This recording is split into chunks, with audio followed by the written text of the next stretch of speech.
오늘은 쉐어하우스에서의 첫 하우스 파티를 하는 날이다. 밖에는 눈이 내리고 있다.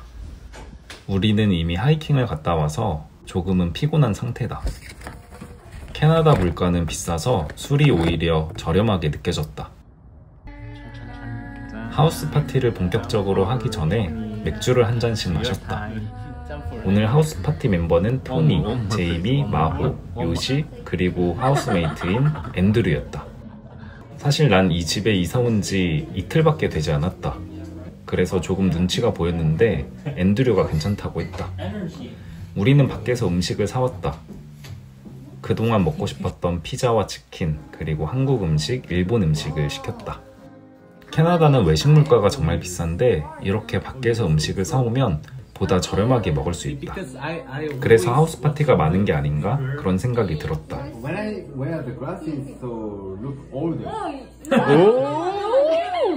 또 하우스 파티가 좋은 건 다른 눈치 볼 것 없이 친구들이랑 좋은 시간을 보낼 수 있어서인데 이렇게 음식을 같이 해서 먹거나 사오면 무언가 조금 더 유대감이 깊어진다고 해야 되나? 그런 느낌이 들어서 좋았다. 한국의 회오리 만드는 이런 문화는 정말 외국인들한테 신기한가 보다.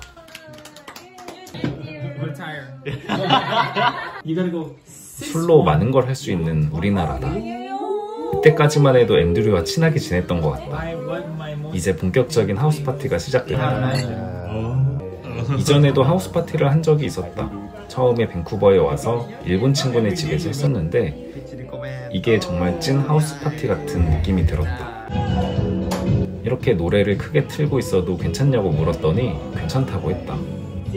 단독주택에서 사는 장점이 아닌가 싶다. 앤드류가 말하길 우리가 미국 드라마나 영화에서 보던 그 하우스 파티가 실제로 맞다고 했다. 그렇게 하우스 파티가 끝이 나면 집은 엉망진창이 된다고 한다. 내가 하우스 파티를 하고 싶었던 건 그렇게 영화나 드라마에서 봤을 때 학창시절의 그런 청춘이랄까? 무언가 그런 감성을 한번 느껴보고 싶어서였다. 충분히 그런 감성을 잘 느꼈고 캐나다와 미국에서는 그렇게 특별하지 않은 평범한 일상이지만 이렇게 밴쿠버에서 하우스 파티를 할 수 있어서 정말 좋았다. 이렇게 한바탕 노래를 듣고 우리는 다시 하우스 파티를 이어서 했다. 약간은 한국식 그런 파티 같았다. 앤드류는 우리만의 파티를 보고 조금 놀랐던 게 캐나다였으면 집이 이미 난장판이 됐을 거라고 말했다.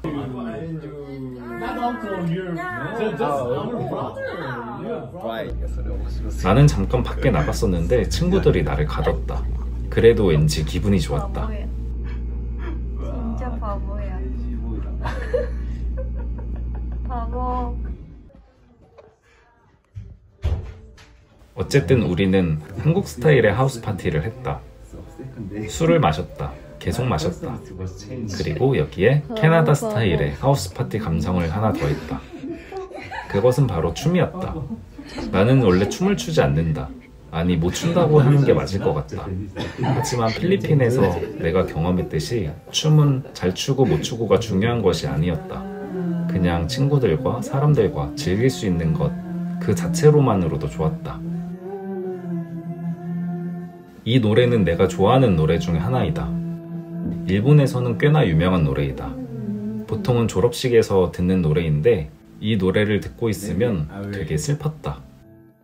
Cry on the airplane in May when I listen this music, maybe. You should. Oh, very sad. Your last month. 이제는 캐나다 생활이 한 달밖에 남지 않았다고 생각하니까 친구들과 이런 시간을 더 자주 가져야겠다 생각이 들었다. 그리고 이렇게 이런 노래를 듣고 있으니 조금 더 마음이 울적해지곤 했다.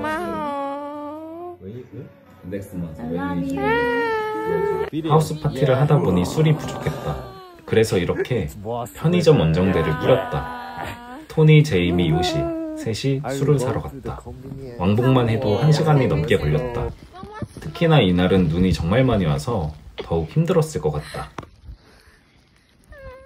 중간에 제이미는 탈출하려고 했다. 집에 가려고 했다. 하지만 가지 못했다. 눈이 너무 많이 와서 버스가 다 끊겼다. 어쩔 수 없이 우리는 다 같이 밤을 함께 보냈다. Yoshi, please, please, please, please. Please, please. 그리고 내 방에서 우리 5명은 함께 잤다. 남자 셋은 바닥에서 잤고 여자 둘은 침대에서 잤다. 이게 이 집에서 하우스 파티의 처음이자 마지막이었다. 지금 생각해봐도 어떻게 우린 다 같이 이 방에서 잤을까 하는 생각이 든다. 그래도 즐거웠다. 일어나 보니 제이미가 큰일이 났다고 했다. 본인 핸드폰을 잃어버렸다는 것이다. 아마 밤에 집에 가려다가 실패했을 때 이곳 어딘가에 떨어뜨렸을 가능성이 가장 높았다. 우리 집을 샅샅이 뒤졌지만 핸드폰은 나오지 않았다.